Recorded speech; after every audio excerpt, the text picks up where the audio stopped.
Great. Welcome back to the show. Let's just start it all over again. Whoop! Hi, everyone. Welcome to the Iron Keep Chronicles Disorganized Play GM Prep Stream. Hey, everyone. Welcome to Disorganized Play.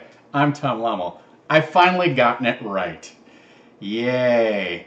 All right. So, I'm sorry. I apologize for some of the technical snafus at the top here. Dom is taking care of a kitty at home that is not feeling its best, her best. And so I'm broadcasting from the Nerd Bunker, as you can tell, and I need to set everything back up. And yeah, so that's what's happened. That's where we're at. Everything is set back up. Thank you for joining me, everyone. Appreciate your time and attention and patience. So, cool. All right, so here's what we're going to talk about today. For those of you who are unfamiliar, I find it difficult to believe that there are 245 people who have tuned in, but I'll take it. So welcome, 245 of you.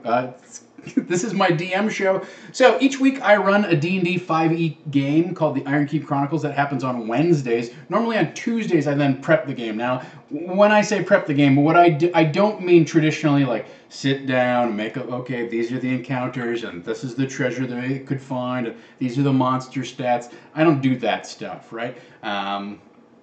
I think that's boring. I could be wrong. I could do a 4-hour stream where I sit around and calculate monster stats and think of cool things to put in.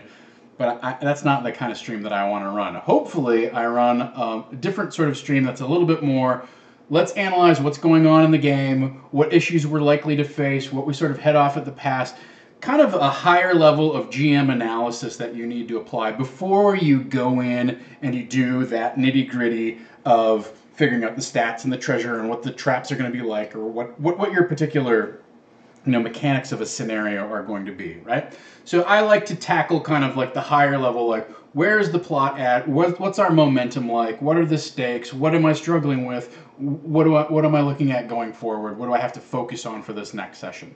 That's what this is all about.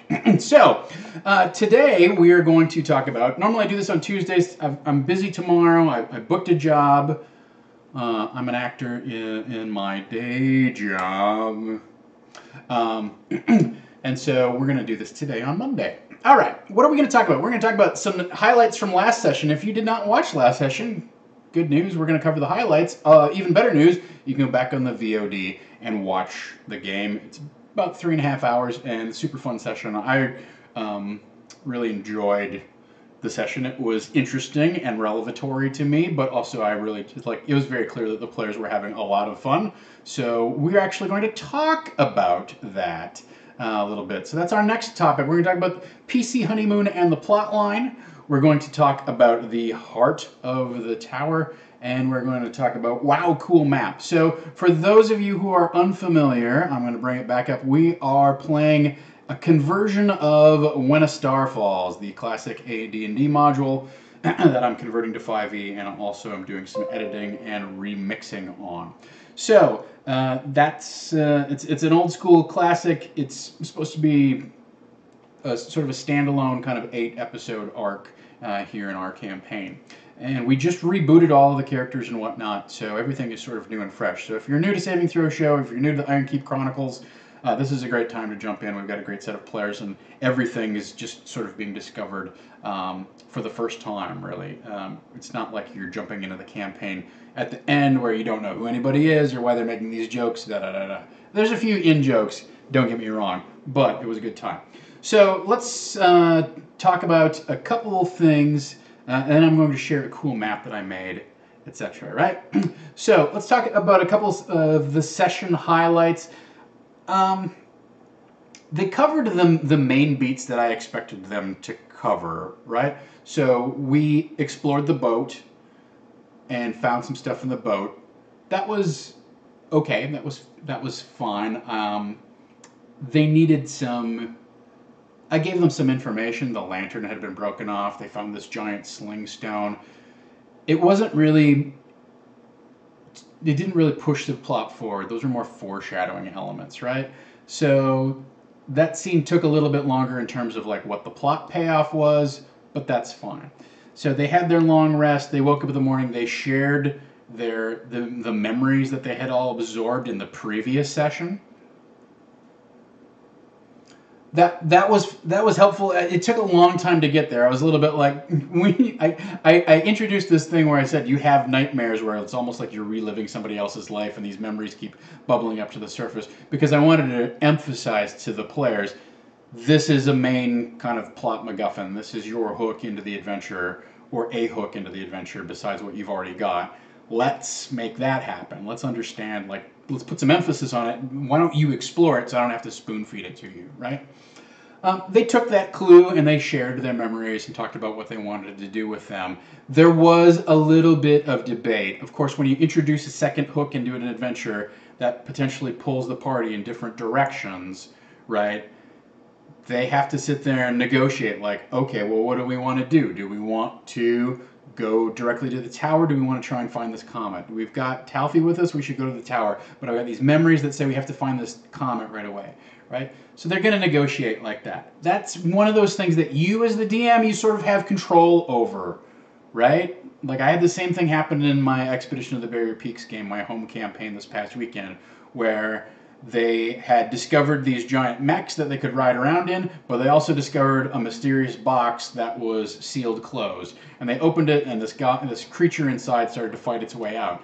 And it's like, well, they were trying to decide, do we go forward, like using the mechs to bore our way out, or do we dick around with this box and see if we have to fight the thing that's inside, or free the things inside, or what's the deal with the thing inside? And sometimes I think it's important to be careful what kind of meaningful choices you give the party. Because in situations like this, where they're not operating under a lot of information, and both paths seem equally appealing, you can get this thing where it turns into kind of a battle of personalities, and instead of giving them a meaningful choice where they go, oh, well, I'm really glad that we went and talked to the tavern keeper down in that abandoned, down in the town, as opposed to staying out here and investigating what was going on at the farm or whatever. Rather than giving them a meaningful choice, you're really just giving them an opportunity to argue about two choices that are really equally valid. And that's the danger of running this. We're sort of running this as a sandbox type of campaign without it being full-on sandboxy of like, go wherever you want and I don't care because there's 7 different encounters that are prepared for whatever happens next. It's more of there are 3 different encounters that are prepared for whichever path you choose to follow, and if you choose to keep following the plot hooks that you have, then you're going to encounter these 2 things, right? So it's important to give a party choices, right? It's definitely important to give the party choices and to make them feel like they're empowered and in charge of their own destiny.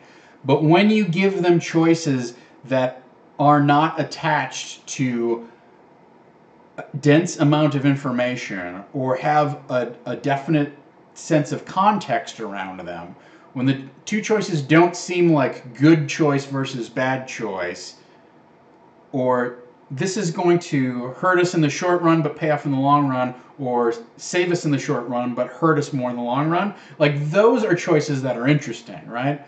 But the choice of do you want to go left or do you want to go right, and both lead to an equal opportunity reward, those aren't compelling choices. You have to be careful when, as a DM, you put that stuff out there for the players to consume, because it turns a little bit, and I'm not necessarily complaining about how it played out last session, because for this party it worked out. They came to a decision and they did it, but it was a little bit circuitous. They had to fight their way through the argument, right? And it was the same thing in my home game where we spent 20 minutes kind of like trying to decide. And in the end, as the DM, I sort of know, like, it doesn't matter whether they go after the comet or they go to the tower first. Like, I'm prepared for both of those things. If it doesn't matter to me and there's no clear, meaningful outcome to the players when they are making the decision, then you're really setting up an opportunity for the players to waste your time and for you to waste their time kind of arguing over this thing, right? If they know that there's a meaningful outcome or consequences attached to both of these things, like that's important. Like then they can make a choice there they feel informed. But they were sort of making an uninformed decision based on they had one plot hook that was driving them, and they had a new plot hook that had been implanted into their memories. And as Evelyn points out, some of it might be character motivation. Maybe so. Like, I think it was more character perspective. It was clear to me that I can't remember Eric's character's name. Anyway, is it Astley or something like that? I don't remember it off the top of my head. And Alton, it's Alton, right? So I think Alton took the memories that he had ingested a lot more seriously than the rest of the party did. You know, and Badger took his sort of seriously, and I think part of that as a function is that the two of them got a lot of memories and had a lot of context, right? And had time over the week to think about, like, oh, what could all of this mean or whatnot, right?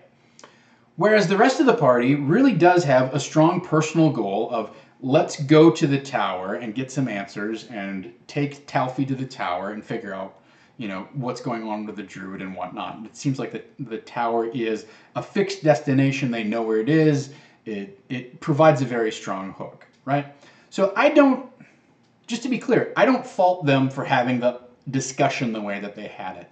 I do look at my own DMing choices and go, okay, I gave them two different roads to follow or two different goals to pursue, but I didn't really show them how either one was particularly advantageous to them, right? So that's something to think about that happened in that particular moment of the session. Then they did get going. They went up the river. They encountered the smoke trail, and they had the combat with the goat men who were roasting the quicklings, right? And I thought that was a fun fight. I mentioned this in our Discord, and if you want to join our Discord, you're more than welcome to. I think, I need to probably address somehow Havana's frustration, where a lot of her spells, like, she's trying to play kind of a charmy, mind-bendery kind of bard, right? Like, that's the kind of character that she's trying to play. Her spells, therefore, a lot of the first level bard spells are, if you try to do that stuff and they make the saving throw, then nothing happens. I'm going to make a suggestion, okay, but then nothing happened. Like, they all made their saves and nothing happened with it, right? That's frustrating to her, and a lot of it is just dice roll, like karma, like bad luck with the dice rolls. There's nothing you can do about the fact that these guys all made their save. Like, DC 13, somebody should fail, but they don't always, right? So I think that I need to try and accommodate her frustration somehow. I don't think that we need to do like necessarily a major rules patch, but I think for this starting out, this first leg of her character, her getting familiar with what her character can do and feeling like her character is effective, she's clearly very frustrated. And, on the one hand, you could say, oh, that's catering to that one player. You're going to make them overpowered, blah, blah, blah. Well, there's only one other caster in the party, really, right, who casts offensive spells for the most part. And that's Amy's character. That's Lowstorm. And she doesn't seem to, I don't think she really cares. And so if the other two characters are fine with it, then why not patch in some sort of fix that helps Havana have as much fun as the other characters are having, rather than she gets to the end of the night and she's like, this sucks. I didn't do anything. I don't, and all of a sudden she doesn't like her character. And no matter how many times you say, well, you got some bad dice rolls, that doesn't change the fact that her character was not very effective, right? So I'm considering that that's the main takeaway from the fight for me. It was a fun scene. I liked the little role-playing scene that we had at the end with the quicklings. I thought they got some good information. I was glad that chat unlocked the census map that they found. All of that was interesting and I think fruitful. Right? They got some ideas about what they were supposed to do. So those are the session highlights. You can go back and watch the full thing. It's a very entertaining session. It doesn't sound like a lot happened, and maybe plot-wise a lot did not happen, but character-wise there was a lot going on, which, as it turns out, brings us to our next topic, right? So we're going to talk a little bit about what I call the PC honeymoon and the plot line, right?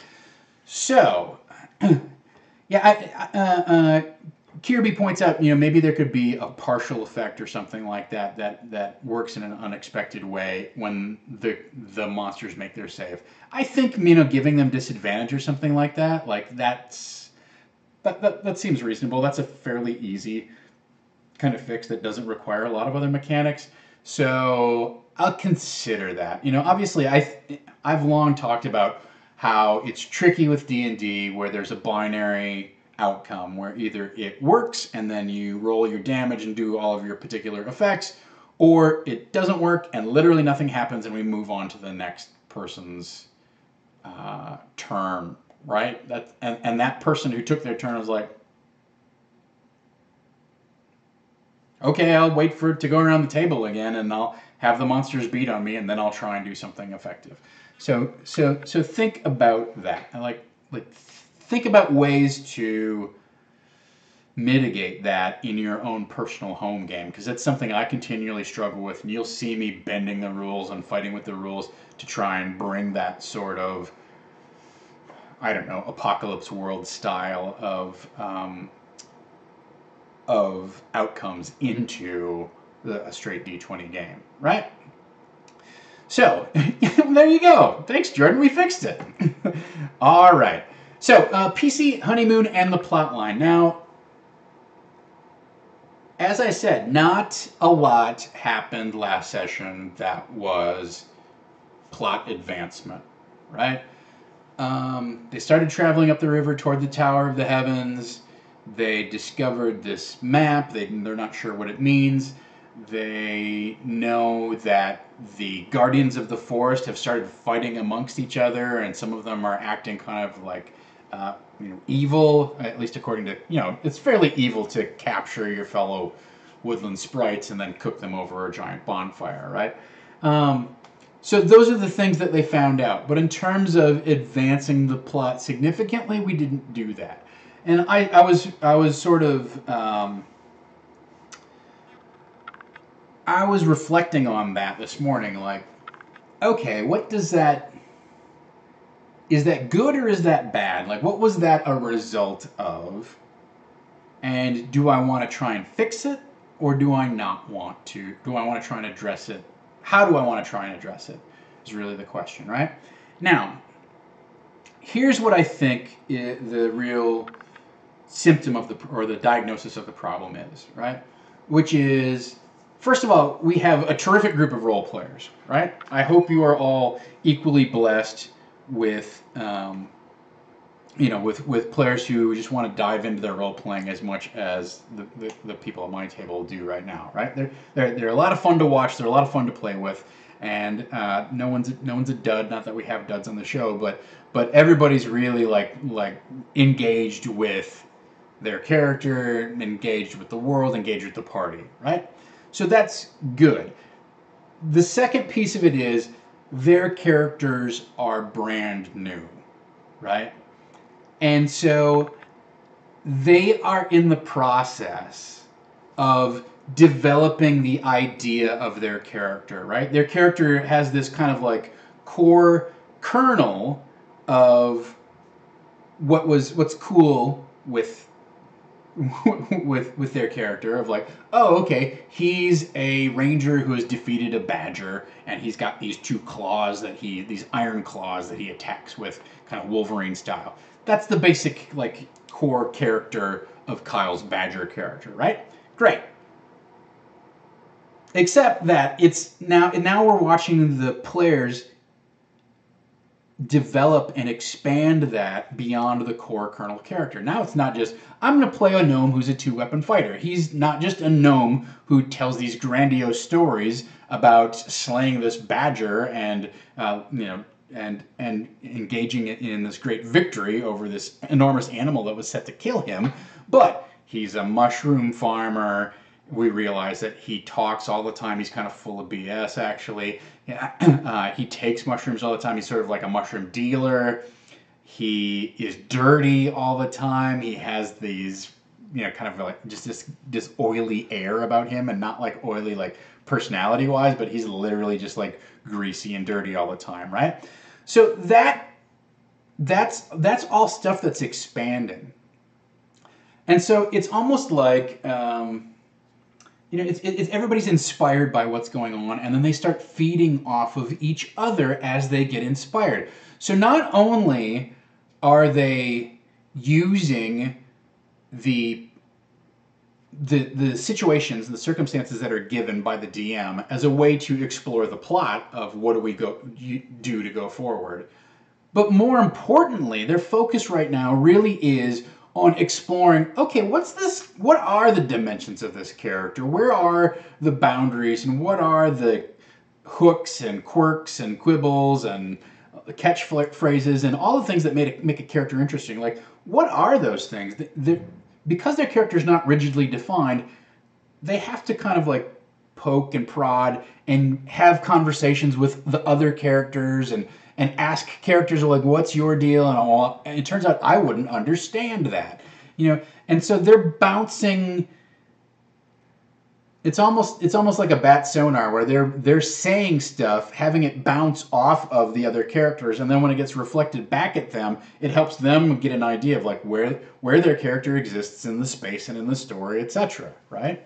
It's kind of a high-minded metaphor, but the point being is that we're really 3 sessions in, kind of like 2.5. I don't know how you want to define it. But we haven't had a ton of time for them to really engage with and define who their character is. They're still exploring it. Even though we have done a ton of role-playing, we did a session 0, they're still in that inspired mode of like, oh yeah, this is this guy. Their characters aren't played out yet, which is good.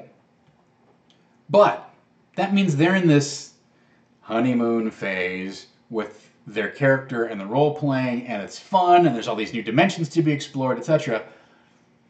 They're not necessarily super focused on or able to be super motivated to just go grab the brass ring and go accomplish the thing that needs to happen, right?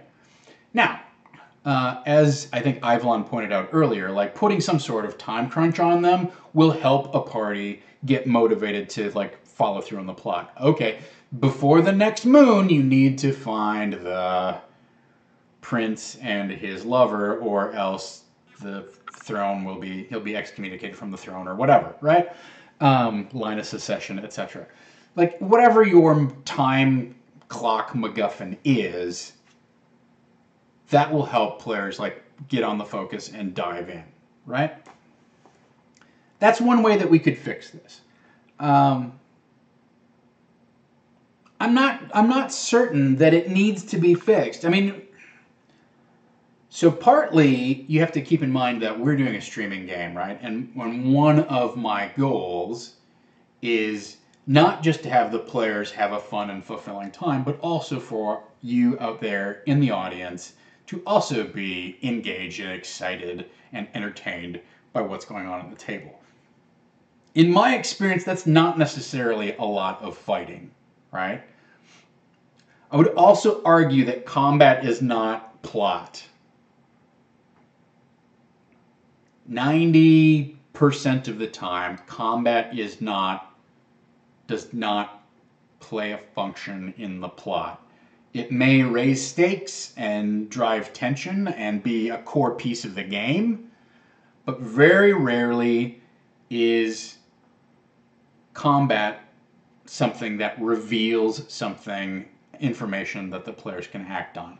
Often it's a obstacle that keeps them from achieving one of their goals, and often it provides a reward that helps them achieve one of their goals or gives them more power toward that, right?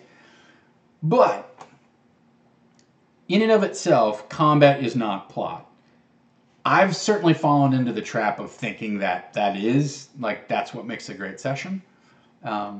Is a great fight. It's not necessarily true. You have to put more thought into it than that, right? So I don't know that I need to push more plot at them. I think it's okay for me to give them some space to have these role-playing moments, but then make sure that we're not just sitting around kind of like having an argument for argument's sake because we want to get a bunch of character bits out, right? I do have to find a little bit of a balance. But I think it's okay, especially at these low levels, like Wraith 42 says, like in the first tier of play, it's like they want to explore who their character is and like what the promise and the potential of that character is.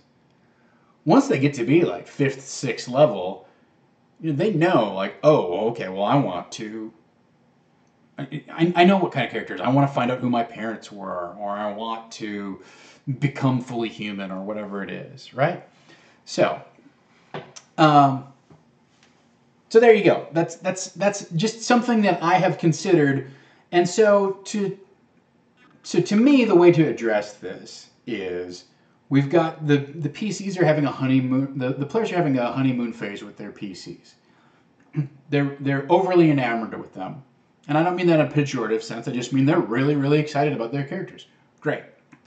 I have an A and a B plot that I have been planning to kind of roll out. And there's things going on in the forest, and there's the events that are described in the module, and all that sort of stuff, right? Okay. But the piece that's hard for me to control without seeming like some sort of like ogre is how much the players role play with each other, right? If they want to do little monologues or challenge each other to duels and that sort of stuff, the only way for me to fix that or to address that directly would be to either give them a ticking time bomb kind of scenario, introduce some like consequences for this stuff or some intruding things like, oh, okay, well, as you start this duel, 4 goblins come out of the woods and they're wearing face paint or whatever it is. So interrupt them when they start one of these activities that I think somehow should be curtailed, or just as a GM kind of outside of the game world go, hey guys, time out, we need to kind of bring it in here. Let's move on. This is great, but let's do this. Now, you did see me do that last session, right? But that is a technique that you want to use sparingly. It's not something that you want to... It's a very, very big red flag when you're continually scolding your players for whatever they're doing. What it means is you're either not feeding them what they want, or, well, actually, honestly, like I think that's kind of you're not listening to what they want. I don't know what the difference there is, but if you're, I guess the third option here, or a more succinct option would be, you might have a mismatch in play styles if you're constantly scolding your players that they shouldn't do that. Hey, can we keep moving? Can we stay on focus or whatever? There's something else going on in your game that you need to address in a different way, other than just telling them at the table like, hey, right? If you feel like you're nannying your table, have a whole discussion about it or something like that, but don't let it continue to be a thing that happens through each session. And you get frustrated. The player's like, why is he on our backs, etc. Right? So just take a note. Like, okay, well, if I'm continually like, hey, can you get off your phone? Guess what? Like, you have an opportunity to have a sideboard conversation after the game is over and say, hey, So, Scott, you know what? You're on your phone a lot, and I find it distracting. Is there something going on? Do you need to be on your phone? Can you at least make sure that you're ready to go on your turn? Is it distracting? Da da da da. You can have that whole conversation outside, but don't let these things, when you continually find yourself kind of pausing the game and having these metagame discussions like, okay, guys, you're having too much fun, or you're not paying attention to me, or why aren't you listening to me? Those are big red flags, and it's an indication that you should think about either having a conversation outside of the game when you're not playing, or before you start playing, about this is what's happening and it's frustrating me, and how do you all feel about it? Or stop and just think about what's happening that I'm not connecting with, right? What are they doing that's bothering me that I think is them playing wrong? Because that's part of what that whole thing is, right? That's part of that, like, hey guys, whoa, can we get, okay, you're playing wrong is sort of what you're telling them. Now, you might be right if they're having a 35-minute discussion about the latest MMA fight. Hey guys, we're not okay. Do we need a break? Do you want to take a 10-minute break and come back? We're not even playing the game right now. Or if it's a thing like this where, hey guys, you're role playing too much. Okay, well, what does that mean? To me, yes, I can stop and say, let's get back on task. I can introduce something new that tries to draw their focus back into what I've got prepared. Or I can think about what I have prepared and how it's not speaking to how they want to play the game, right? How they're not engaged with the material that I've put forth. So either my hooks aren't good enough, my time urgency is not strong enough, or maybe it's just not the kind of game that they want to play. If they want to have a lot of role-playing back and forth, and I've created this set of combat-heavy scenarios, well, I need to stop and go, okay, timeout, Dungeon Master. Maybe I need to stop making so many combat-heavy scenarios because they don't care. So let me rearrange what I've got on the table here and put some stuff in there that's going to be more ways for them to explore what's happening, what's going on, role play together, have an encounter with an NPC who's curious about them, but also knows a lot. The great thing about NPC is they can reveal a lot of information. If they're friendly, they can reveal a lot of information about the plot that will help the players get engaged in it and bring their PCs into the action. So, that's where we're at. I don't know whether we would benefit from from a mid-episode break because we try to only go 3.5 hours. I don't get that feeling that. I don't know if somebody's practicing piano or what that noise. Oh, they're refinishing one of the apartments up the hallway. If you hear a low brrr, that's work being done in the building. I don't think people in Iron Keep, when I look around the table, I don't think people hit the wall at 9:30. I think they hit the wall at 10:30 or 11 o'clock, closer to when we're supposed to wrap.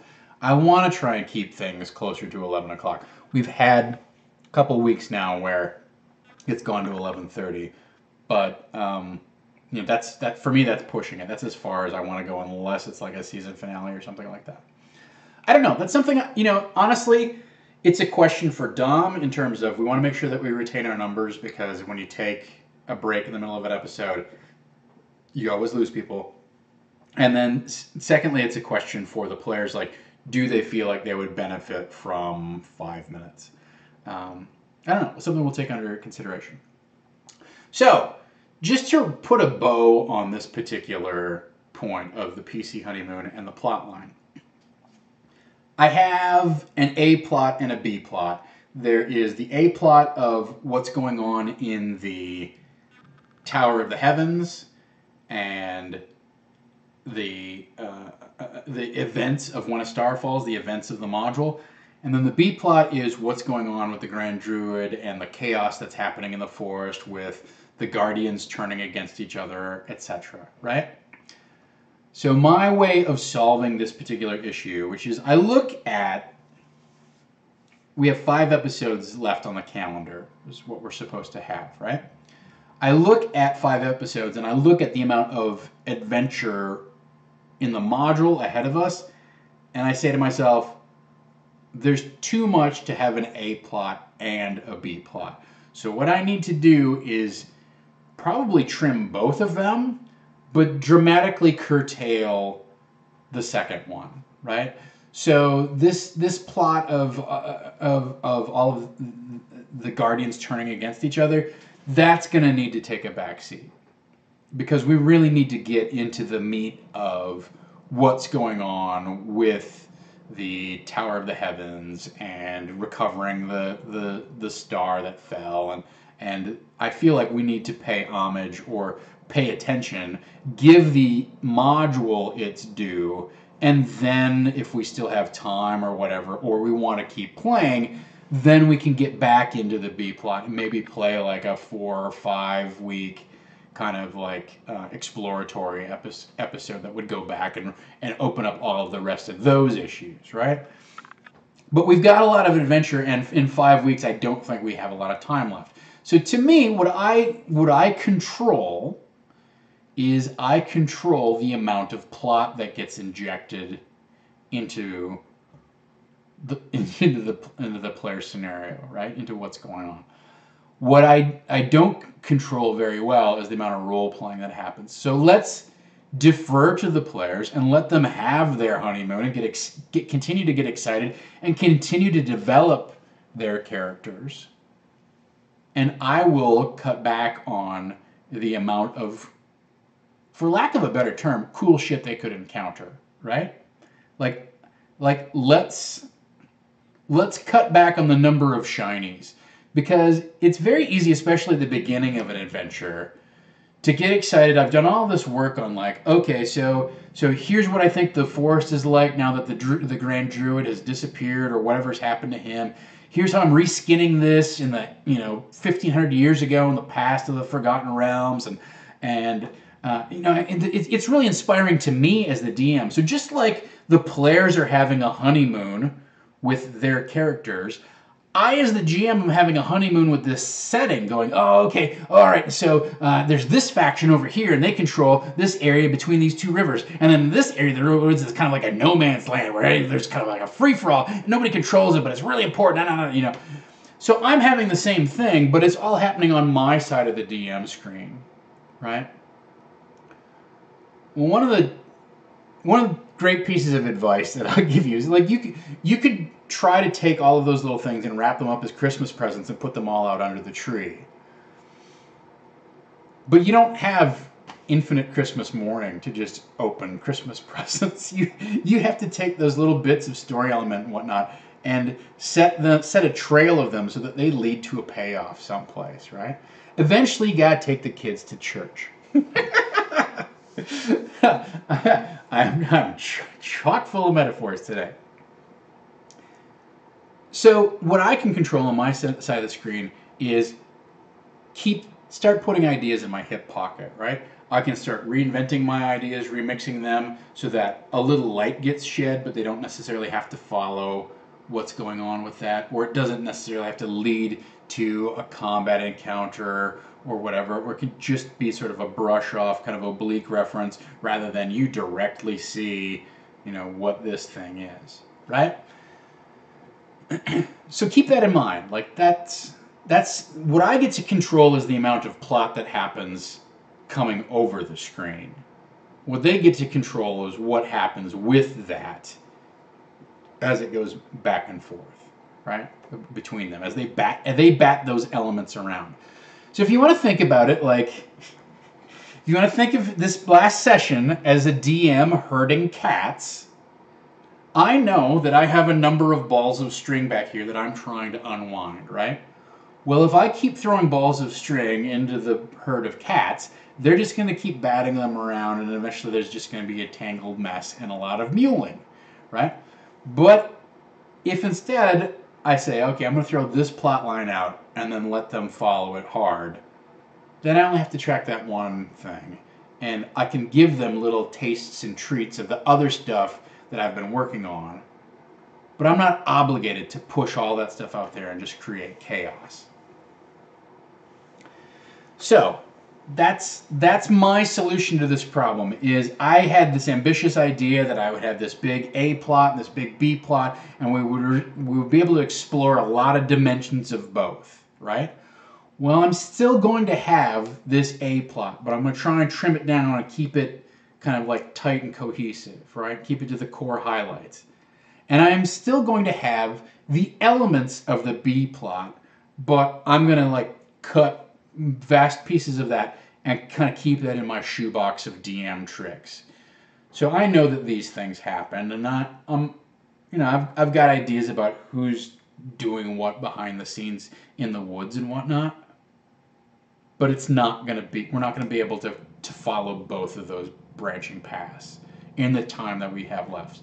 So I will defer to them to keep doing their character expansion. And my responsibility as the GM is to trim down the amount of information I throw at them so that they don't get addled, and so that I don't actually just get frustrated that like, oh, we're running out of time and now I have to take something that I can't really finish either of these things, right?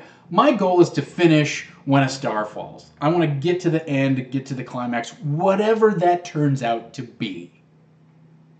And all the stuff that's happening in the forest can be interesting and provide a great kind of background tapestry for the players to kind of wonder about, but it's not something that I'm going to have them focus on. Okay, good. I feel like that lets me focus my attention on the things that I need to focus my attention on, right? It allows me to prioritize and optimize my prep efforts around what I've chosen to make this arc of the campaign about, right? And I think, if I do a good job of delivering that, the players will get enough background info that they'll be curious and interested in what's going on, but they won't feel like they've been cheated out of anything, and they'll still have a great adventure and a good time. And it might provide enough background material so that if at the end we decide, okay, let's do another 6 sessions, we can pivot very easily onto, okay, there's this almost like war going on in the forest. Let's figure out who the players are and what they're arguing over and what the resources are and whatnot, right? All right, so there you go. That's the PC honeymoon and the plot line. We're gonna go a little bit long today. It's gonna be a little bit longer than an hour. I'll probably go till like 3:30 or so before I get tired of just monologuing, right? So keep that in mind. Now, with this before us, how does this intersect with prepping for Wednesday's game? All right. First and foremost, they took this detour, kind of followed this pathway off into the woods, had this encounter with these goatmen, freed these quicklings, and now they're going to go back to the river and travel back up towards the Tower of Heavens, right? That's fine.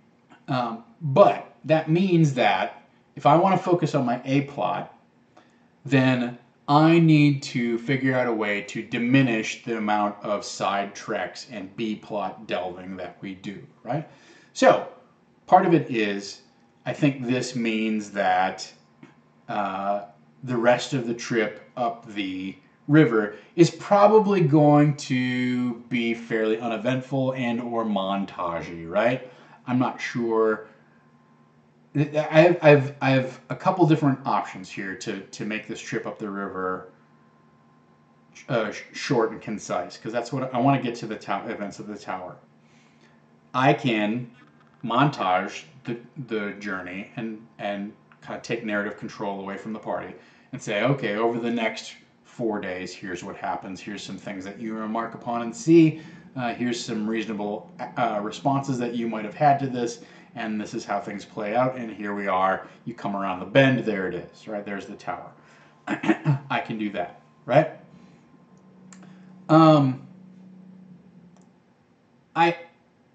I could also just tell them, okay, nothing happens. I could remove any kind of like points of interest that they might encounter. Okay, let's just give me.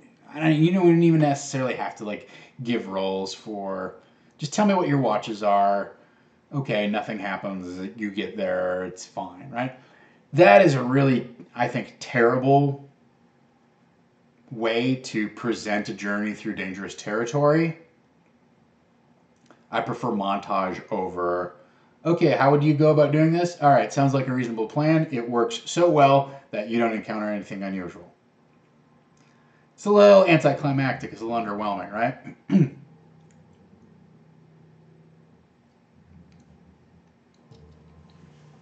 There's a third option. I'm sure there's more than 3, but the third one I can come up with here is give them some sort of MacGuffin or limited ability to safely traverse the rest of the river without incident. There's a couple different ways that could happen. We could somehow have them find a portal that teleports them. We could somehow magically increase the speed at which they can travel. We could have them find a MacGuffin like the lantern, which protects them from, ill encounters on the river. We could also have them somehow like get allied with or intercepted by some sort of protective force who's willing to work for them, right? So that's the other option. Those are some other ways to shorten the amount of narrative space that this thing needs to take, and yet have it all be plausible, right? Oh, this is really handy. We found that let's say the gnomes from the tower decided to send some scouts of their own down the river to see, like, they're not sure about the situation that's happening, and so they came down, they find them. That would be a really great narrative shortcut, right?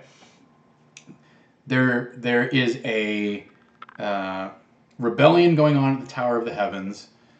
The gnomes aren't sure who's going to pay them or who they can trust, so they break off kind of like a squad of dudes who come down the river and see our party and go, oh, okay, well, you seem like you're in charge. Let's right? So that's an option that we definitely have. I think that's maybe the best option. This third option of find a way to magically propel them forward, rather than the montage would be my second option. It stretches a little bit of credibility or of disbelief, like the suspension of disbelief kind of goes out the window when you go, you're in the middle of this incredibly dangerous forest, and over the course of the next 5 days, nothing happens, right? You could come up with something more interesting than that in your montage of, well, you have a brief encounter or you spot these things, kind of foreshadowing around the edges. That can be believable. But that would be my second choice. My third choice would just be straight up telling them, like, tell me your plan. It works. You're there, right? That's the most underwhelming. Yeah, as Kirby points out, those fairies that they save, the quickling that they save, could protect them, right? And we did actually also, I don't know who remembers this, but there was a moment where one of the quicklings, I think it was Stelluna, winked at Havana's character, right? And there was like a little like magical twinkle, and she felt a little magical twinkle in her eye. That's one of my, one of those Schrodinger's plot elements, right? One of those Schrodinger's clues that it's unresolved what that means. Well, we could very easily resolve that to, you've been blessed by the fairies and they have given you sort of safe passage through the woods. Maybe that night when the moon comes up, all of a sudden she's surrounded by this strange aura of sparkling lights and fireflies that protects them from any sort of evil creatures, and actually enables her to like pilot the boat like at quick speed or something like that, right? So that's another one of our kind of like empty hooks that we could place some detail on. So today I learned about Schrodinger's wink. Nobody knows what it is until you actually wink back. All right, so let's talk a little bit about the tower. Let's assume I'm operating from a place where I'm going to assume that they are going to arrive at the tower here, right? They're going to arrive at the Tower of Heavens, and they're going to encounter whatever is going on here, as we've decided. Now, I meant to upload this to Dropbox so that I had it available for you, but it doesn't look like I got it into Dropbox. Let me pull up my Dropbox and see. I thought I uploaded it, and maybe it didn't. Maybe it just didn't go. Yeah, they're somewhere else. All right, so there's a couple. Here's what I like about this adventure. If you look at, I'm just going to hold these up, right? So if you look at the Tower of Heavens, it gives me the level 1, but it also the thing I love about it is it gives me all of the major encounters, at least who's where, right? And not only that, but it gives me a quick one-line kind of here's where they're at and what they'll do or what they are doing at the tower, right? So, encounter 1, Hadley the ferryman greets the adventurers, expects a password, right? And question 2, there are gnome guards here. They will question anybody who arrives in this area. Area T3 is the warden sees to the needs of visitors to the tower, blah, blah, blah. So, honestly, like, I can take this. See how close I can get it, so you won't be able to actually read it anyhow. But if I wanted to run the tower, I can take this page and the accompanying page. These are the upper levels, right? And I have a list of here's the inhabitants, here's what they're going to do, how they respond. I'm going to take my little pen and like mark this up, like, okay, let's get rid of these guys, And I could run most of the module off of just this map, right? Sure, I'd have to look up stats for the gnome guards and all that sort of stuff, right?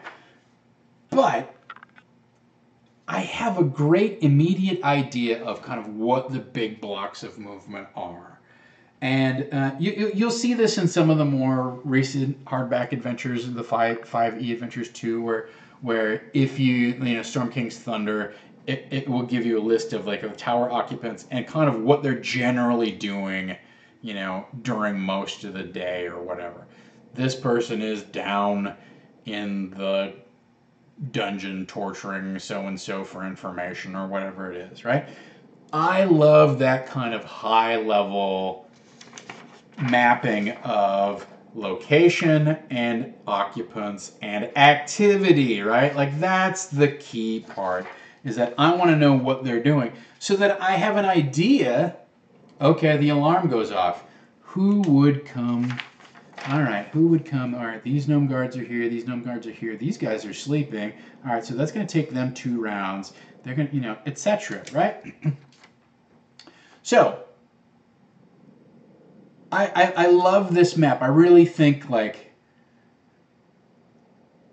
I look at the one-page dungeon contest, and one of the things I love about the one-page dungeon contest is the fact that you can instantly get insight into what the geographical relationship is between all of the elements in the dungeon, and also somewhat kind of like what the reactive nature, or you can get an insight into how the dungeon might be dynamic. This is the starting state, And because I can see where everybody is at any one time, it helps me react dynamically in real time to what the players are doing. Now, the players could come to the Tower of Heavens, and instead of going and talking to the hostel owner or whatever, they could sail right up to the keep, etc., whatever. Or they could approach at night and try and climb the walls, you know. With a layout like this, one of the things I really love about it is I'm able to make some decisions in real time to respond to either of those plans, right? Oh, okay. I can see how many forces of gnomes might be able to be brought to bear quickly on the outer bailey of the fort or whatever it is, on the parapets and whatnot. All right. So let's just talk briefly about what's going on at the Tower of the Heavens. So here is the canonical situation as it stands, right? Let's break down the encounters as written, what the anticipated order of events is. I appreciate the fact that this module in particular does go out of its way to say, this is the anticipated order of events, because by implication, there's an order of events that's actually going to happen, which may not necessarily fit that anticipated order of events. But it's a great kind of like hand on the tiller, or maybe kind of like hand on the DM's shoulder saying, hey buddy, this is how we expected it to run. If you want to try and model it along this way, go ahead. If you don't, that's fine. But this is how we expected it to play out. So what's expected to happen here is, number one, they have an encounter with the ferryman. The ferryman asks them for a password, or prompts them for a password that is apparently like, it's a signal that he should trust them.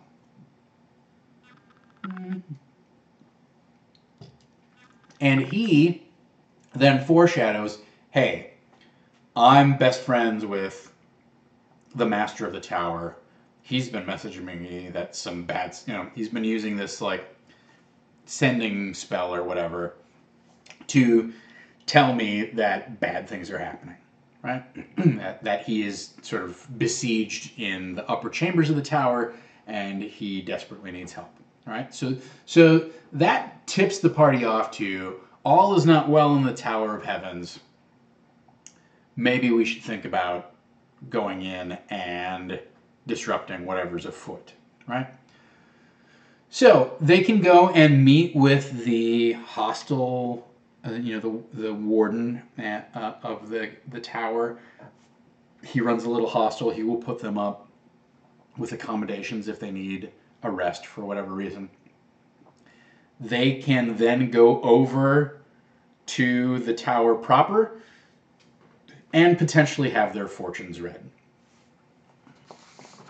I don't know, maybe, should I write this stuff down? I'm not going to write it down right now. They can go and have their fortunes read. All right, that's great. They're asked to pay an exorbitant amount of money for a garbage fortune-telling session.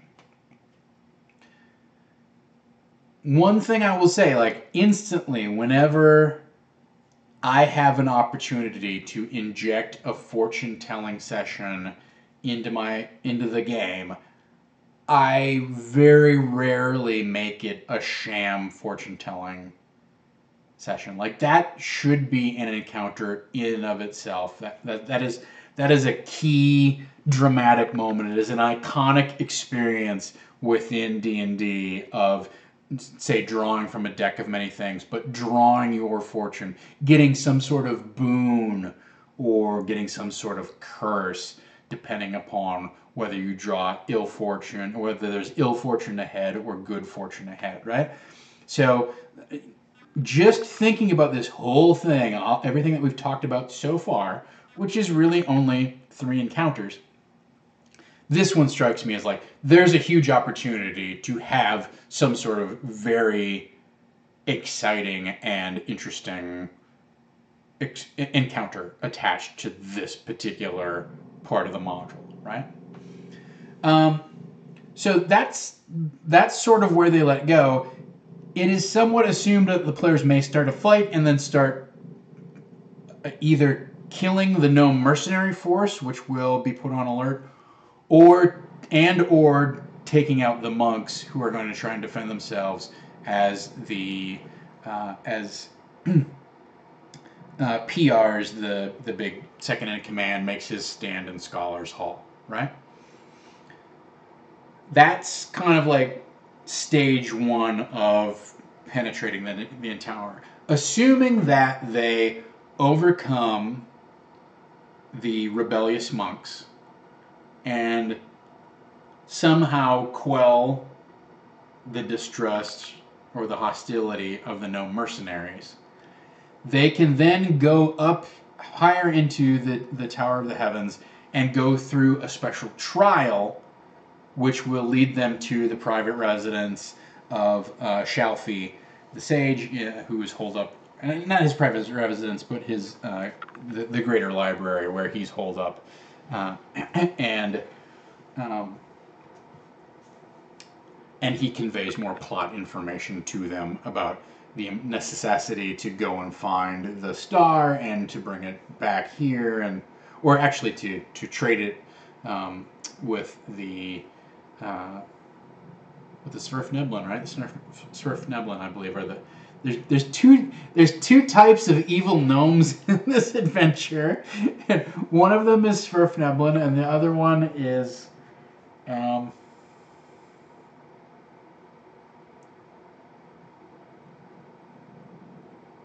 I don't remember off the top of my head.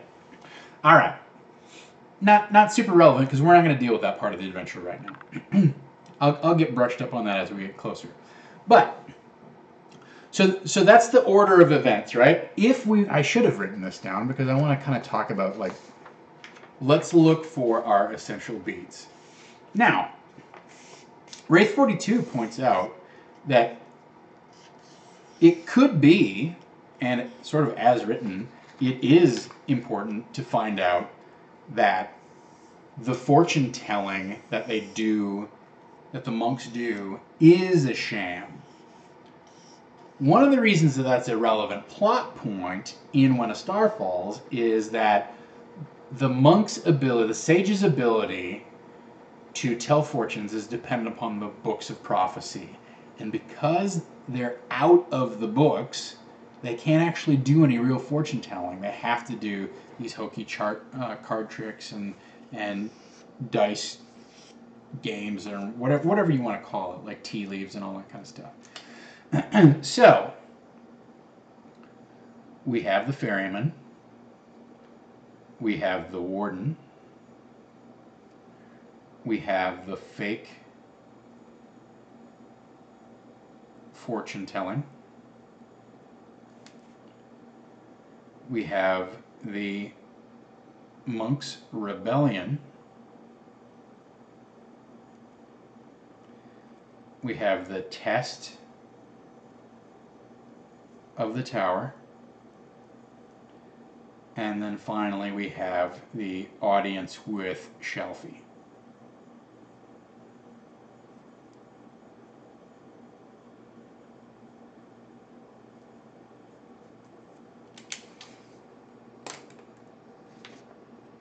Are you writing it to you? Yes, of course I can see your comments. Why wouldn't I?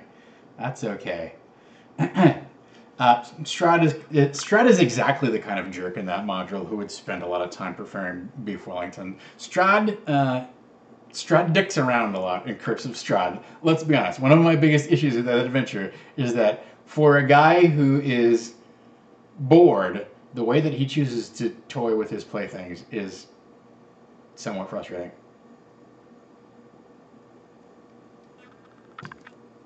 So, that's our list. We just ran it down, right? Okay. If we look at this and prioritize it, both the warden and the ferryman,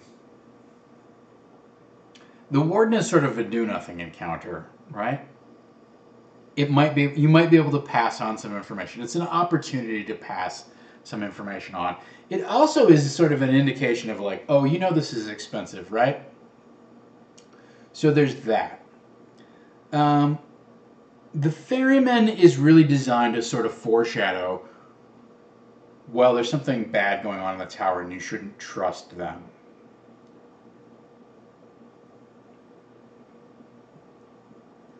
I think, to me, the question is, do the players need that sort of nudge, right?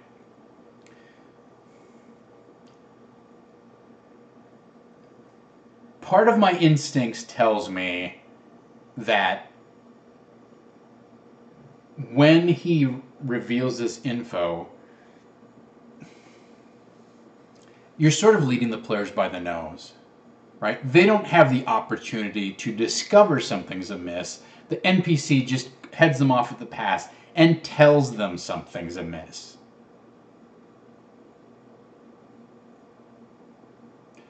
I also think that the adventure is not designed so that there's someone accompanying the party, right? So they have Talfi with them, who's supposed to be taking this new position.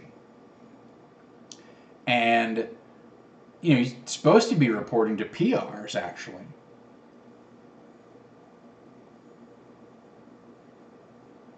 Okay, so there's a different way in for us to do this whole reveal that there's something bad, like some strange things are afoot at the Tower of the Heavens, right?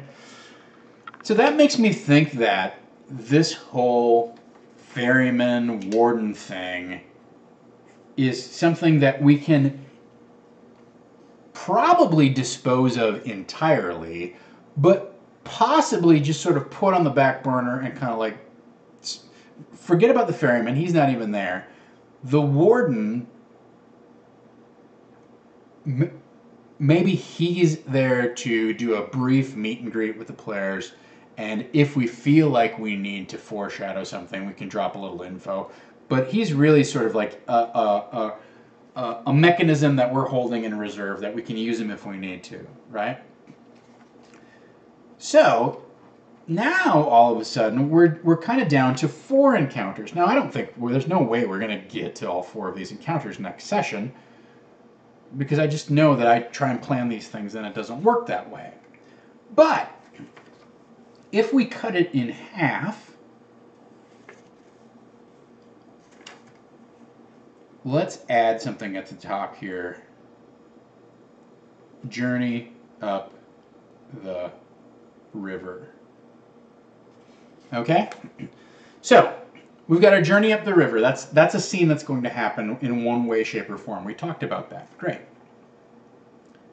They arrive at the tower. They get an introduction to the tower. Hopefully that doesn't necessarily take too long to describe the tower.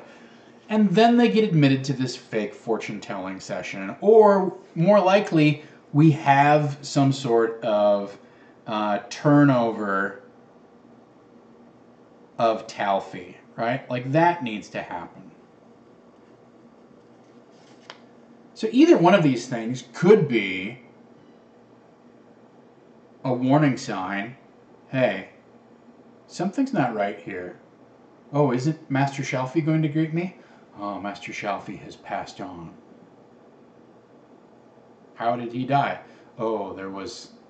The night the star fell, a horrible fire broke out. He was consumed by its flames. It's suspected that he was delving in the books of in areas of the books of prophecy we should not be, or something like that, right? Well, that doesn't sound like him. Oh, well, now we don't trust this guy. So with some insight checks, we can kind of get around to either one of these scenes, either the fake fortune-telling or the turnover of Talfi, and or both, get around to these monks are not to be trusted. Now, it comes down to, do we want to have the party get into a fight with these monks? If so, then we have to find a way to really dramatically curtail this potential combat. Because I've been trying to do 3 to 4 round combats, and I feel like that's like a perfect amount of time, right? Technically, I should not be streaming right now, but it's my wife. My wife always messages me in the middle of a stream. So, so I like to do 3 to 4 round combats. I think that's kind of like that's a sweet spot, right? Like that really feels like it takes about 45 minutes, which is fulfilling, still a little bit on the long side in my opinion, but feels like a complete kind of thing, right? All right, so. So the question is, like, assuming that they figure out that there's this rebellion that's going on, what do they want to do about it? How can they address it? So that really does kind of cut down this 21 room kind of dungeon kind of thing into, if we're looking at this week's session, into journey up the river, confrontation or something's amiss with the monks, and I would attach to that like the potential to persuade the gnomish mercenaries that they should fight for them, to a confrontation with PRs and his forces, right? And so now, in order to prep for this, what I would do is I would say, okay, well, let's now that we've broken it down into essentially those 3 beats, and one thing that I've learned in trying to keep these sessions lean and mean is that in a 3-hour game, you can get to 3 things. Last week we didn't even get to 3 things. But assuming that the strange things are afoot at the Circle K doesn't devolve into a wild role-playing extravaganza, I think we'll be able to get to those 3 beats, right?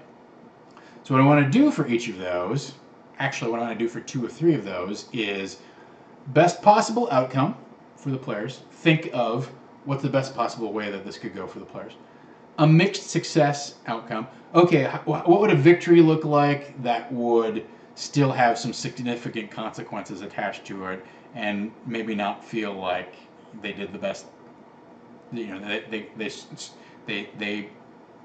they're in the best possible position they could be. And then thirdly, what would a loss look like that would still be actionable and something that they could still somehow recover from? So for instance, if I look at, okay, monkish rebellion, best possible thing would be probably some sort of bloodless coup, right? They convince the gnomish mercenaries to get back on the side of justice, and or they pay them off, and Shalfie basically realizes, or not Shalfie, PRs realizes, I'm outgunned, these guys have seen through my lies and deception, the jig is up, I surrender, right? Best possible outcome. Mixed outcome. They are victorious over PRs' forces, but PRs and or some of his cronies escape, right? Mixed outcome. Great. I want to think about what the boundaries of that might look like. Terrific. And then finally, worst possible outcome would be they are either driven from the tower and forced to retreat into the woods, or they are captured and imprisoned. In which case, what does that look like? Like where could we go from there? Now the good news is they're tied to their equipment, but they're not super tied to their equipment, right? So a jailbreak episode could still be interesting.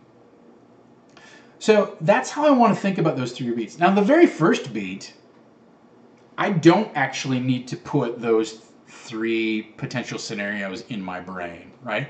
Because they're going to get to the Tower of Heavens. And if we had more time, I would think about like, okay, what's the easiest possible journey up the river to the Tower of Heavens? What's a journey that would cause them to,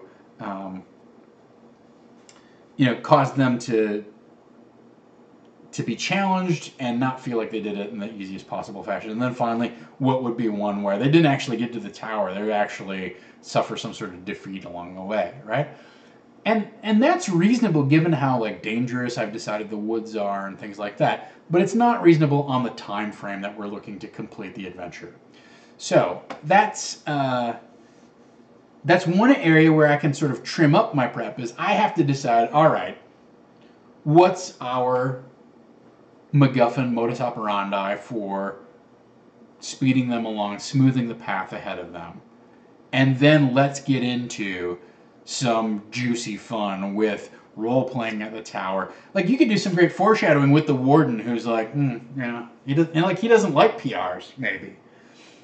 Or maybe he's nervous that someone has shown up and he does a really bad job of covering for PRs. Maybe he was in league with PRs and he somehow poisoned Shalfie, the master, and made him disoriented. Maybe didn't knock him out or kill him, but made him disoriented so he wasn't at the best of his abilities, or what have you, right? So I can now put some time into those two scenes. So that's the heart of the tower. I think we've done a great job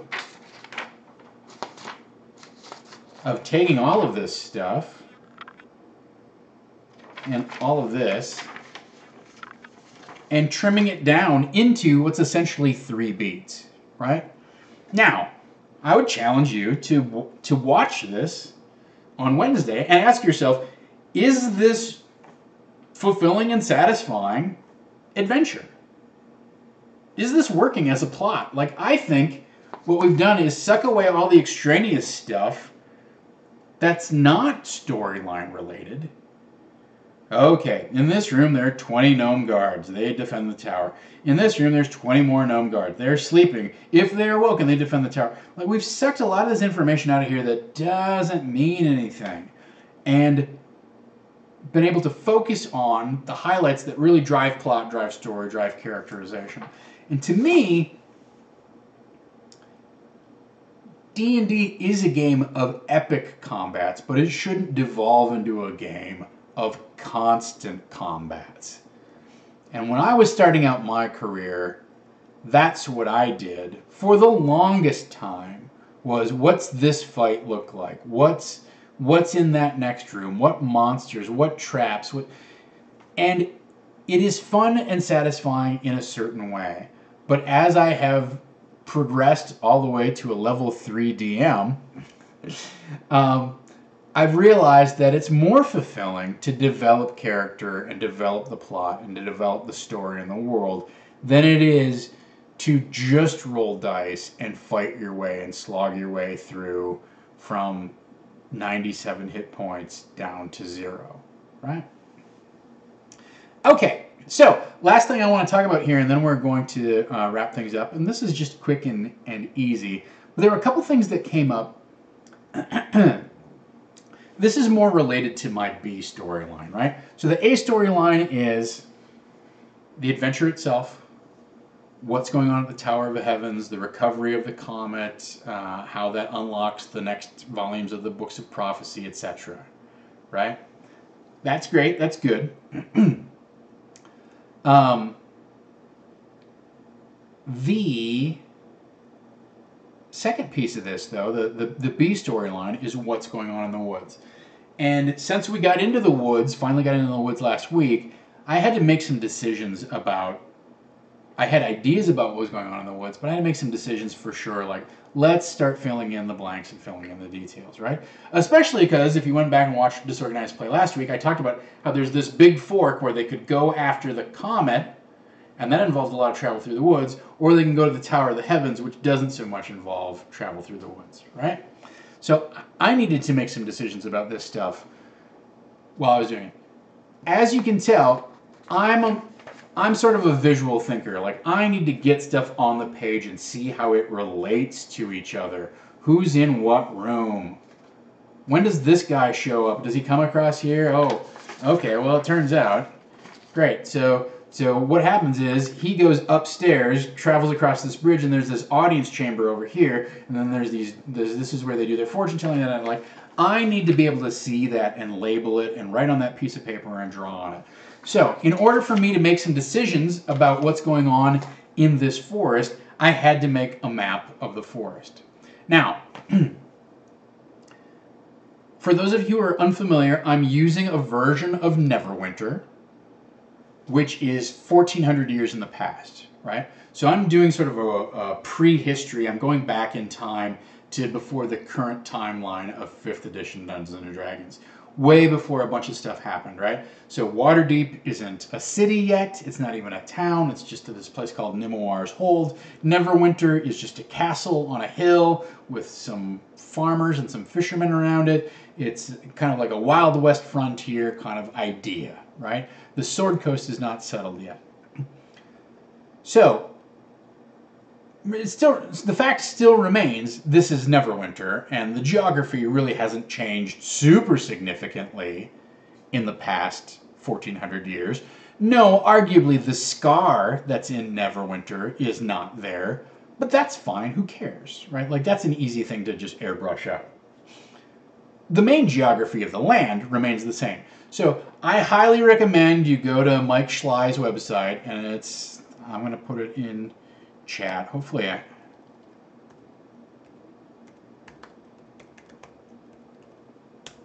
think that's, I have permissions.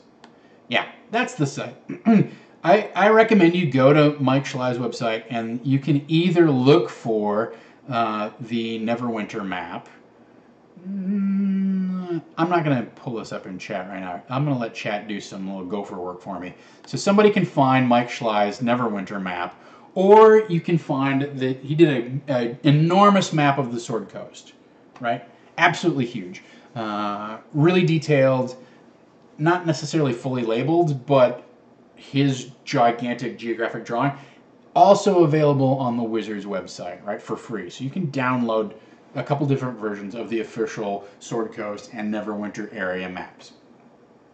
Great, cool, fun. Everything's wonderful about that. What I like to do is do my own versions of these things, and I'm not particularly hip to...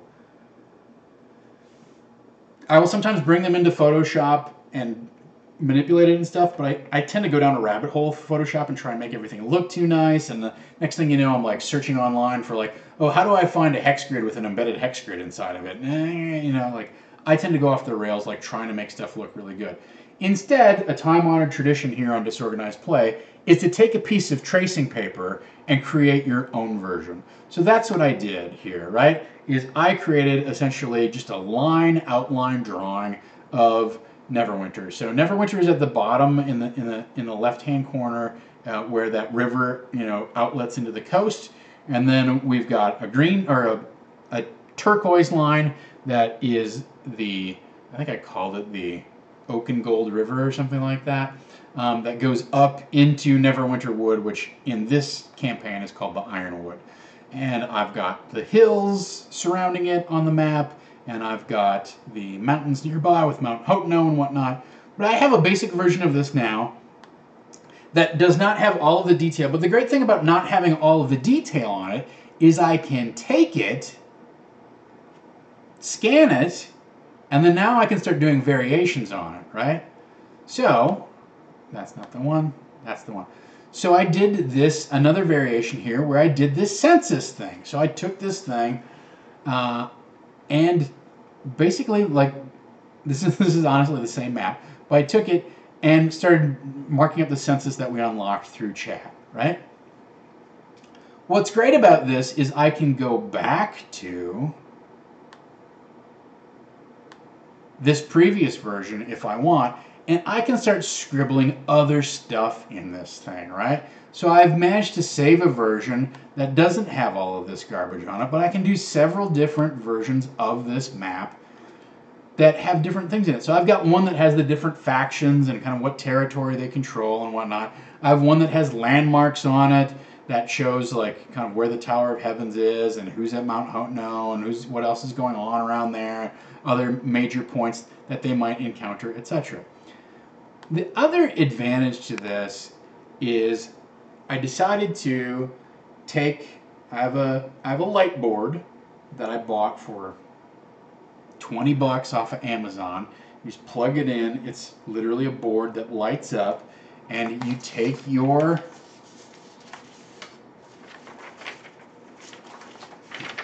map and you put it on the light board, and it shines through, and it's a lot easier to trace. Well, the good news is you can trace it onto pretty much any translucent material, as long as it's not fully opaque, and as long as your lines are dark enough and you crank it up to the highest setting, you can trace it onto anything. So what I ended up doing was tracing it onto a piece of canvas, right? So if you follow my Twitter account, if you follow me at Dungeon Bastard, you can scroll back through my timeline and see a couple of pictures of this thing. But why do that when I've got it right here? Now, what I love about this is how tactile it is, right? It's clearly not a computer printout. You know, these are great, like handouts. I'm a huge fan of handouts, so don't let me dissuade you in any way, shape, or form from just printing off handouts. I love printed off handouts. But there is something about the tactile feel of picking up and unfolding this piece of canvas and realizing, like, okay, I can it's a real thing that you can touch, right? It took me, I don't know, probably 2 hours, maybe an hour and a half to do, right? And it's certainly not as flexible as the other maps that I have where I've scanned them and put them into Photoshop. And like, I don't have the capability to run this piece of canvas through a printer and print whatever I want on it. But it folds up if I want it to fold up. It rolls up if I want it to roll up. It feels like something that you, like, it goes beyond a handout and it turns into a prop. And now all of a sudden it's something that you really would find in the world. Now, I said I traced this, right? That doesn't really, I will tell you, I did not trace it in this format, okay? So what I did was, I took my map and I had to blow it up slightly. So there was some sort of like a little bit of reconfiguring to get my map this size, because my original map was an 8.5 by 11 piece of paper, right? And this is, I don't know how clear it is. This is operating on a different scale, right? It's about 140% larger than an 8.5 by 11 piece of paper. So I had to get my original image blown up bigger, right? So I did that, and I converted it straight to black and white, and I turned every line on it as dark. Not as dark as possible, but dark enough, like to really emphasize that there's a line there. And then what I did was I laid the canvas over the top of it, and I traced it with just a piece of pencil, with a pencil basically, right? With a very large, soft pencil. I recommend using graphite for that. But I just traced all of the features just as a black and white trace on the map. And then what I did was I took Sharpies, colored, you know, any kind of pointed magic marker will do, but you know, Sharpies are cheap and readily available. And I filled in all of the features, right? So I took a blue one and I did all of the river. I took an orange one, I did down the coast. I took a black one and I filled in the mountains. I took a green one, went around the forests. And I took a light green one and did these hills. They're not very easy to see, but they're, you know, the other hills, right? In person, they're a lot easier to see. And then what I did was I took a beeswax crayon, and that was almost the easiest part of the whole thing, right? So I took a beeswax crayon, I did 2 shades of blue to fill in the ocean. I did a different shade of green to do the surrounding lands around the forest. And then I took my darkest green. And the great thing about this is, first of all, there's a great texture to this. Right? You can hear that. Like, this canvas has this naturally rough grain to it. Almost like, you know, the grain that your jeans would have, you know? And so when I'm coloring with this thing, it's naturally picking up the grain, and that gives it some natural variation. Secondly, with the forest, all I did Let me just wear this like a bib. All I did with these forest pieces was draw little circles. Just kept spiraling around, right? And it created this terrific, it looks exactly like trees. Let's go back and look at this, the picture I did, right? It really has this wonderful organic quality to it. And I mean, I've done some art. I'm okay at drawing, but it's not, I'm not a professional artist by any stretch of the imagination. If you ask me to draw a face, it ends up looking more like a weird chunky caricature than anything else. But these trees, with really minimal effort, all I really did was make sure that I left some blank spots to give them some dimensionality. And I just drew basically like little pieces of popcorn. And it turned out terrific. I'm really happy with the way that it looks on here, right? So that's the main piece of texture, was doing that. And then you can see that there's a little bit of texture to the waves out in the ocean, right? But that's about it. So, sorry, that's kind of my generic backdrop. So I'm really happy with this. What I could do is I could attach a rod on either end. Just take a piece of dowel and cut it to length here and have it so that it would roll up in the middle and you could unroll it on the page. I might still do that. It's also just fine to have it be something that you fold up and fold and forward, throw it on the table or whatever. I've already spoiled that this got created and it's going out, so the players know that it's coming. But I thought it was important for them to have an idea of have a moment to go, where are we on the map? How far is that? All of that kind of garbage, right? I felt like I wanted to connect them to the forest in a very hands-on, engaging way. And to me, this really, like a 2 hours worth of diddling around with crayons and Sharpies and a little tracing paper really has accomplished that spectacularly. I'm very, very happy with this map, and I think you put this on the table and the players are going to kind of go like ooh and ah, and the excitement will be contagious. Also, I wanted to be able to give them a prop where you go, okay, well, you think that you need to go over here, or you were over here. This adventure is all about overland travel and going to someplace and retrieving something and then taking it someplace else and taking something from them and taking it back, right? So I think that it's important to why refer to the map kind of in the abstract when you can do it in a very specific and concrete way like this? So, as I said, wow, cool map. Yeah, thank you. I'm proud of it, and I think that I think it will really add something to the game. That's what matters, right? Is what is it going to add to the game? Don't make props that are going to distract people from the game. Give them props that help them get immersed into the game. All right, I think a map is one of the most elemental aspects of Dungeons and Dragons. Like, it's part of the iconic experience that in D&D, you are either reading a map as the DM, subject to the whims or the dictates of a map as a player, or creating your own maps to help you solve the dungeon or find your way out or whatever. That's certainly like more of an old school kind of approach to dungeoneering. Like, okay, who's going to be our mapper because we need to be able to find our way out? Like, that was sort of one of the base assumptions of the game for the longest time.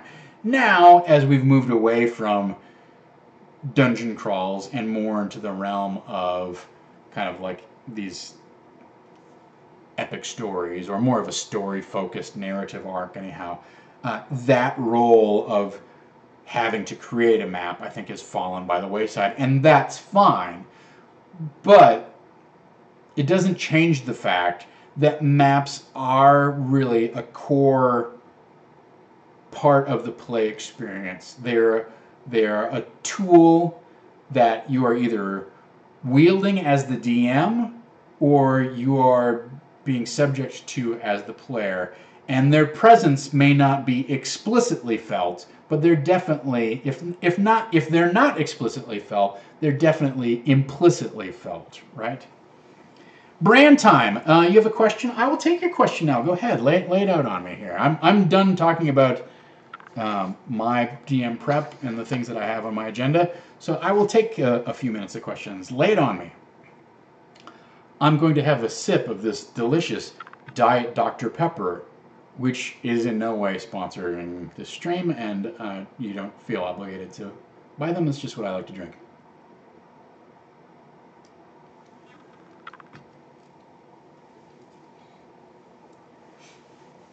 How would everyone build playable characters as a DM with a group that is about to start their campaign?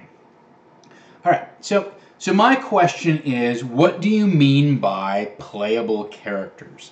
Because that can mean a lot of different things, right? Do you mean that they are playable as in they're competent and hale and hearty adventurers, and they are suited for the challenges that are before them?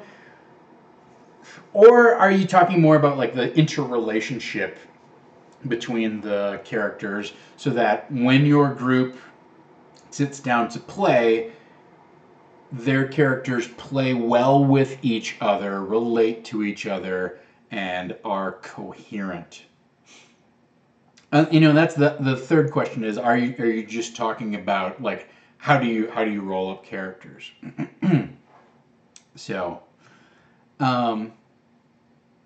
yeah, so if you could clarify a little bit what you mean by everyone build playable characters. Now, if we take this at its most basic and straightforward, which is how do you build a playable character, I would say there's two avenues to pursue. Number one, the easiest and most straightforward thing to do, which if you're new to D&D, I would actually recommend, is look on the Wizards website for playable pre-gen characters, right? They have pre-gen characters from level 1 to level 10 for every major character class. Sometimes they have two sets. They'll have like a human fighter and a dwarf fighter, right? I would suggest, if you have never played D&D before, don't dive into character creation. It is a great way to learn a lot about the game, but really what you want to do is you want to adventure a little bit, right? Let's sit down and play.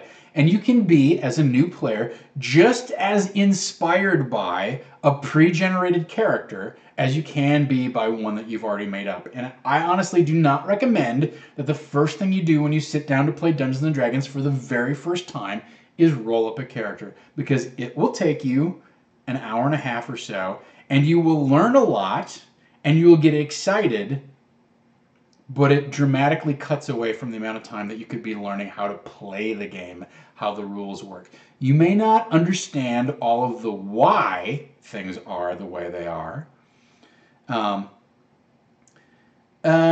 this will be available as a VOD, so if you want to come back after you got to go, you can come back and watch the rest of my response, right? I totally understand, but yes, we archive all of our streams, so you can come back and watch this either here on Saving Throw's Twitch channel, or Saving Throw also has a YouTube channel. So my advice would be to use the link that Farquaad put in the chat, so helpfully put in, use some pre-made characters. Let them put their own names on it. Maybe let them change some things that they don't like, the equipment, let them change the background or the history, whatever have you. Definitely let them change the personality if they want to change the personality. All of that is fine. Like, there are ways to make that character your own that don't involve dramatically rewriting all the skills, abilities, and whatnot. And then play them through a short adventure for a session or 2 or 3. And that way you get to familiarize yourself with the rules, familiarize yourself with the character classes, familiarize yourself with what you find interesting, exciting, where you're stumbling in the rules, what parts of the game you really like. Oh, I really liked exploring and discovering stuff. I'm not so much like fighting stuff wasn't so great for me. It really feels like it bogs things down, right? Whatever it is. But once you get comfortable with kind of how the system works, then you can go, hey, do you want to keep going with these characters? Or would you like to make up your own character? And you might find that there's a mix of things. You might find that some players in your group are like, no, I like my Dwarven Paladin just fine. You might find some people in the group who are like, I'd like to make up a new guy. Is that okay? Of course it's okay. Now you can sit down with that person one-on-one and go through the process together. But doing it as a group is miserable for your first-time experience, right? I think it can be fun. Don't get me wrong. But when you're first starting learning how to play, don't overwhelm people with a lot of like, well, wait a minute, what's the difference between wisdom and intelligence? Like, having to explain that is tedious and confusing. Give them a leg up right out of the gate.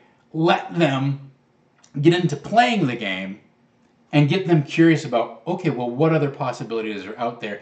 And then you can go back and either as a group, if everybody's engaged and excited, or one-on-one, you can create a character together. So that's my advice. The other piece of it, this sort of gets into something that we talked about before with session 0.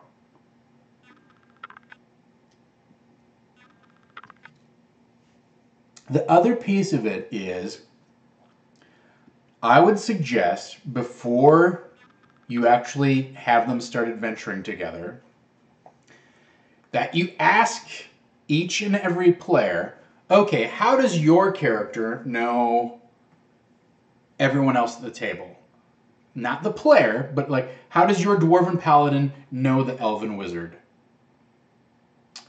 What sort of adventure or scheme have they gotten into, or what hardship did they have to endure together that's cemented, their relationship, or that informs their relationship? And the other thing that you can do is say, which I suggest you do, is say, and why does your character trust him? And I would discourage you from allowing answers that say, oh, I don't trust him. Because that's very dangerous. That leads to players attacking other players' characters. And I don't think that's a good experience early in your career in Dungeons & Dragons. If you want to play a game like that later, great. But Dungeons & Dragons really operates best as a cooperative team. And so let's state explicitly, oh, I trust him because he rescued me from being beaten to death by the orcish slaver when we were both enslaved and working in those mines together. Great. Let them make up some answers. Let them do some world building. If you've decided there are no orcs in the world, don't do a full veto. Don't go, oh, there's that orc, you have never gotten beaten to death by an orc. Then change it to something else. Oh, okay, well, there's no orcs in this world, but there are Yuan-Ti snake people, and they are slavers. So it wasn't orcish slaves, it was a weird snake man, and he saved you from them. Great, terrific. So how do I know this person, and why do I trust them? That's a great start. You can also go a step further and say, why are you all on this adventure? Why are you on this adventure together? I want to get rich. I want to find my dad's sword. I want to avenge my wife's death. I want to save his sister from her nefarious, the nefarious wizard who kidnapped her, or whatever it is. So those are some basic tips that I would give you as sort of like bumper rails to keep the party from like fighting with each other. Or it gives them a chance to create some context for like, oh, how do we know each other? Oh, this is how we know each other. Okay. I think that's important to do. And it also allows them to think about like, oh, what's my character's life like? And how does that relate to the other characters at the table, right? So not only like what is my world like, but what's my relationship to the whole of the table? And creating that sort of esprit de corps on whatever level it manifests itself is very important. I think, if you go back and watch the VODs, our first session, we really actually had to spend a little bit of time in the game figuring out why are we all adventuring together. Because I didn't ask those questions in my session 0. I didn't give the characters hooks into each other where they all knew each other. So they found their way through it and to it. But that's because they're experienced role players, right? That they took that responsibility. They did that caretaking on their own. They didn't need me to do it for them. I could have given them a big leg up by helping them do it, by sort of setting the table for them. But that didn't happen, so they took it upon themselves to do it, which was great. So that's my quick answer. So I hope that helps. Come back and let us know how your game went. I'm always curious to see who takes my advice and how it plays out for real. All right. So that brings us to the end of today's topic. So we had a great turnout today. I think this is the best turnout for a disorganized play we've ever had. So I'm really grateful to all of you for tuning in and watching. Everybody who participated. I want to thank Farquaad and BSB Care and the rest of our mods who help keep our channel so safe, friendly, clean, and accessible to all of our newcomers and whatnot. I want to encourage you to tune in Wednesday night at 8 o'clock. That is when this actual session of the Ironkeep Chronicles will be taking place. We run our 5e game every Wednesday at 8 Pacific. If that's too late for you, I completely understand. You can watch on the VOD. We have a replay on the channel that happens at 3 o'clock on Thursday Pacific time. And everything makes its way over to YouTube usually within a week, if not a couple days. So if Twitch is blocked at your place of viewtainment, whether that's work or home or what have you, you can watch us on YouTube on our channel there. So that's very good. That's very good. Let's take a look at our calendar while I'm thinking of it and take a look at what's in store for the rest of the week. So tonight we've got couples therapy. Jordan and Megan tuning in at 7 o'clock with a summer spookaganza. I'm not sure what video game they're going to be playing, but generally they start up a stream and scare the crap out of themselves with whatever game they're playing. At 2 o'clock, I don't know if Dom, maybe you can chime in on this, our Saving Throw show in the chat channel here. We're having a special Twitch broadcast, Board the Weatherlight, which looks like a crossover between Dungeons & Dragons and Magic the Gathering. I'm not sure what all is involved with that. Maybe Dom can give us some more details. At Tuesday at 8 o'clock, we have an all-new episode of our ongoing Starfinder campaign, which is DM'd by Mr. Tyler Rhodes, so tune in for that. On Wednesday, we have a rebroadcast of the Starfinder game. And then Wednesday night at 8, as I mentioned, you can watch the Ironkeep Chronicles. We have a terrific lineup. Amy Vorpal, Havana Mahoney, Kyle Capps, and Eric Reichert are playing our characters here in this current arc, and they're doing a fantastic job of it. So I hope that you can tune in for that. Dom points out that the Board the Weatherlight was a special Grand Prix Vegas event for Magic the Gathering, where it was a mix of Magic lore with D&D rules. So tune in for the rebroadcast of that. So that seems pretty cool. Friday night, of course, is all new episode of Wild Cards. You can tune in for our Deadlands Savage Worlds game. And then Saturday, you're left to your own recognizance. Sunday, we come back with GM Rick Budd for Tempting Fate. They're doing an Evil Dead marathon. So that sounds exciting. For those of you who are not familiar with Tempting Fate, basically we hack lasers and feelings each week into a different sort of pop culture property or genre. So I played in a Mad Max Fury Road one, which was fantastic. They just recently played a Jurassic Park trilogy. It sounds like this Evil Dead one will be like an Evil Dead. I don't know if the marathon, if that means they're going to have multiple episodes of Evil Dead stuff or what, but you can tune in for that. If you're curious, you can always go to the VODs and check those out. As always, we encourage you to like and subscribe and all of those standard things. We do have a Patreon. The end of the month is coming, so please join that if you'd like. I have extra bonus materials. In fact, I will post some of my maps that I've created to the Patreon folder. If you are a Patreon backer, you get exclusive access to those materials as I make them. So, with that, I want to once again thank our mods, thank everyone who joined me, and encourage you to tune in tonight at 7 for some video games, the great hallowed tradition here on Twitch of video games with Jordan and Megan, and come back Wednesday for the Iron Keep Chronicles. I really, talking through these things, I know it seems like the purpose of this may be to preach my own personal DMing philosophy, and in some sense that's true, but also talking through these things with you helps me refine my own philosophy and helps me plan more accurately what I'm going to do with my session. So it really is a back and forth, and your participation is highly encouraged. If you'd like to continue the conversation, we have a Discord channel that you can join.